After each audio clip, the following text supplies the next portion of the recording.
नमस्कार, पहाड़ समाचार में आप सभी का स्वागत है। आप देख रहे हैं प्राइम टीवी। मैं हूं आपके साथ अब्दुल करीम। खबरों की शुरुआत करते हैं। मिशन 2022 को देखते हुए कांग्रेस पूर्व प्रधानमंत्री इंदिरा गांधी के शौर्य और क्रियाकलापों को जन जन तक पहुंचाने का काम कर रही है। कांग्रेस सेवा दल द्वारा पूर्व प्रधानमंत्री की पुण्यतिथि सप्ताह में तिरंगा यात्रा का आयोजन किया गया। कांग्रेस सेवा दल के प्रदेश अध्यक्ष राजेश रस्तोगी के नेतृत्व में गढ़वाल के सभी जनपदों में तिरंगा यात्रा ने भ्रमण किया। कांग्रेस सेवा दल ने तिरंगा यात्रा के मौके पर स्वतंत्रता संग्राम सेनानी को शॉल ओढ़ाकर और माल्यार्पण कर सम्मानित किया। बता दें कि बीते 24 अक्टूबर से शुरू हुई तिरंगा यात्रा का आज समापन हुआ है।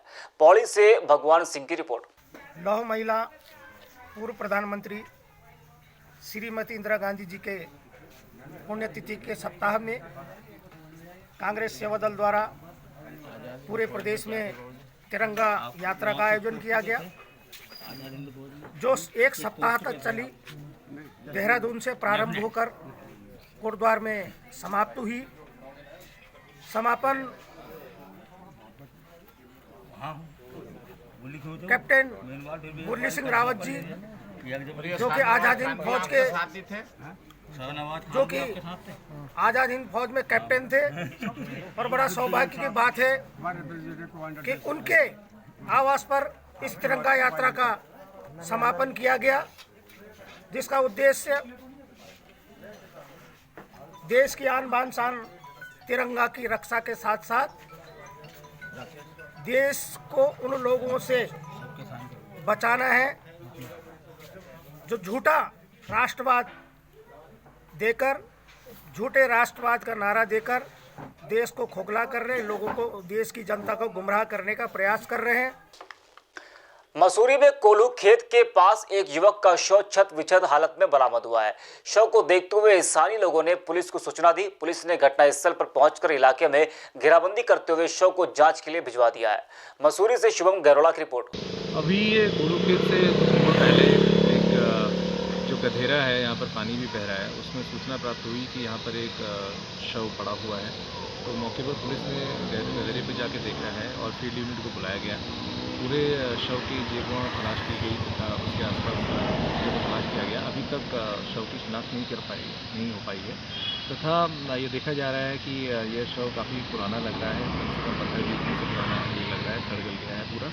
तो इसके बारे में फ़ोटोग्राफी करा ली गई है। फील्ड यूनिट मौके पे आ चुकी है, उसने अपना काम कर लिया है और आसपास के जो गुमशुदा लोग हैं या जहाँ पर से भी ऐसी गायब होने की सूचना है, उनके बारे में तस्दीक किया जा रहा है। विकासनगर में वीर शहीद केसरी चंद जन्मोत्सव पर बाइक रैली निकाली गई। डाक पत्थर से होकर फूल नंबर 1 से कैनाल रोड बाईपास होते हुए रैली का समापन हुआ। लोगों को कोविड-19 जैसी महामारी से बचाने के लिए जन जागरूकता रैली का आयोजन किया गया। रैली में उत्तराखंड राज्य सूचना निदेशक के साथ कई लोग मौजूद रहे। यहाँ केएस चौहान ने कहा कि जौनसार बावर लोक पंचायत का मुख्य उद्देश्य है। जौनसार बावर क्षेत्र के लोग रोजगार की तलाश में मैदानी क्षेत्रों में पलायन कर गए। विकासनगर से विनोद रौथाड़ की रिपोर्ट। इसका एक गठन हुआ था और लोक पंचायत जौनसार बाबर में सामाजिक सरोकारों को समर्पित है और पिछले 4 सालों से लोक पंचायत सामाजिक क्षेत्र में काम कर रही है। उसका आज स्थापना दिवस है। इसके अतिरिक्त वीर शहीद केसरी चंद का जन्म दिवस है, उसका भी आज आयोजन किया गया है। जैसा आप लोग सभी जानते हैं कि जौनसार बाबर क्षेत्र में विभिन्न क्षेत्रों में सामाजिक क्षेत्र में लोक पंचायत कार्य कर रही है, उसी के दृष्टिगत ये कार्यक्रम आज रखा गया है। अभी लगभग 100 से 150 बाइक हमने यहाँ से रवाना की है। वो पूरा डाक पत्थर और विकासनगर का पूरा एक राउंड लेगी और जगह जगह कोविड के दृष्टिगत, कोविड से कैसे बचना है उसका एक मैसेज देगी। सामाजिक सरोकारों से रिलेटेड मैसेज पूरे पब्लिक को देगी और 1 बजे कार्यक्रम स्थल पर वापस एकत्रित यात्रा होगी और फिर कार्यक्रम हमारा लोक पंचायत से रिलेटेड कार्यक्रम स्थापित होगा। देखिए, स्थापना दिवस जैसे अभी बताया, चौहान जी ने भी आपको ब्रीफ किया है, ये कई सारी चीज़ें हमने एक साथ ले लिए। एक तो कोविड बढ़ते जा रहा है, इसके लिए एक सब जगह इन्फॉर्मेशन देने का एक काम करेगी जो लोक पंचायत है।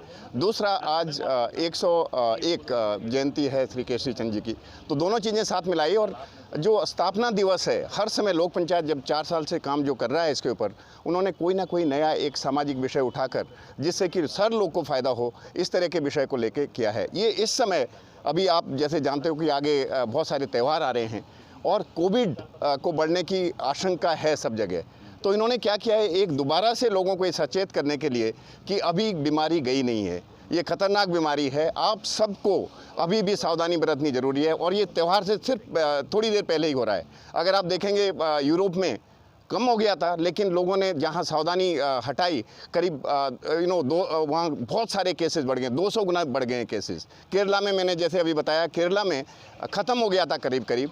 ओणम फेस्टिवल आया। ओणम एक त्यौहार होता है जो कि बहुत बड़ा त्यौहार है, दिवाली दशहरे जैसा ही होता है। उसके बाद 126 गुना बढ़ गया है। तो ये जो बाइक रैली है ऐसे समय में प्लान की है और ये लोगों को एक आगाह करने के लिए कि अभी भी आप प्रिकॉशन लेते रहिए। ये वायरस बहुत डेंजरस है और आपकी ज़िंदगी हमारे लिए, समाज के लिए, देश के लिए बहुत ही महत्वपूर्ण है। हम चाहते हैं कि आपकी ज़िंदगी देश के काम आए, बजाय अपनी ज़िंदगी और अपने जो जानने वाले लोग हैं और उनकी ज़िंदगी आप व्यर्थ में इस वायरस का ध्यान न लेते हुए, इस वायरस के खिलाफ प्रिकॉशन न लेते हुए उसमें गंवा दें। मसूरी में नगर पालिका सभागार में शपथ ग्रहण समारोह का आयोजन हुआ। समारोह में क्षेत्रीय विधायक और नगर विकास समिति के अध्यक्ष प्रदीप भंडारी के बीच शिफन कोर्ट मामले को लेकर तीखी बहस हुई। विधायक गणेश जोशी पर शिफन कोर्ट मामले को लेकर लापरवाही बरतने का आरोप लगा है। शिफन कोर्ट मामले को लेकर भाजपा मसूरी मंडल अध्यक्ष मोहन पेटवाल ने कहा कि शासन द्वारा बेघर परिवारों के लिए छत मुहैया कराने का प्रयास किया जा रहा है। मसूरी से शिवम गहरोला की रिपोर्ट। विधायक जी के प्रति जो रोष है वो मेरा ही नहीं, वो शिपन कोर्ट के 300 परिवारों का रोष है जो पिछले 2.5 महीने से हम लोग सह रहे हैं। 2.5 महीने पहले जो है गणेश जोशी जो विधायक है यहाँ से, उन्होंने जो है एक साजिश के तहत जो है शिपन कोर्ट के 84 परिवार के 300 लोगों को सड़क पे ला दिया है। कोई काम नहीं किया जी। मैंने उनको बिल्कुल कहा है कि विधायक जी आपकी यहाँ से 2022 में विदाई तय है, मैं करूंगा, सारी वीडियो वायरल करूंगा जो नगर लिखे हैं और यहाँ की मसूरी की विधानसभा की जनता इनको बाहर करेगी। ये कुमाऊं है, वहीं जाकर कोई इनको वोट देता है, वहां जाकर लड़े। हमने कहा आपको रास्ता नापे यहाँ से। देखिए, वो तो अब स्वयं जो है पुलिस को संज्ञान लेना चाहिए कि जिस तरह की जो है पब्लिक प्लेस में उन्होंने जो है हरकत की है। लेकिन मेरा मूल कहना ये है कि उस व्यक्ति को खाली राजनीति नहीं करनी चाहिए। 2 बार वो उनका धरना जो है खत्म करवा चुके हैं, आश्वासन दे चुके हैं, लेकिन हुआ कुछ नहीं है। लेकिन आज भी जब इन लोगों का काम हो रहा था तो जबरदस्ती एक चिट्ठी पकड़ा दी ताकि फिर जो है कहीं ना कहीं विवाद खड़ा हो और इनका काम न सुलझे। कालाढूंगी तहसील के लामाचौड़ गांव में डॉक्टर पूनम के साथ अन्य कर्मचारियों ने कोविड-19 जांच कैंप लगाया। कोविड-19 जांच कैंप के जरिए लोगों को आंकड़े के बारे में बताया गया। त्योहारों का सीजन आ गया है, इसीलिए कोविड को लेकर ज्यादा ध्यान दिया जा रहा है। जांच के बारे में जानकारी देते हुए डॉक्टर ने बताया कि जांच की रिपोर्ट 3 दिनों के भीतर सभी लोगों को मोबाइल पर उपलब्ध करा दी जाएगी। कालाढूंगी से सचिन गुप्ता की रिपोर्ट।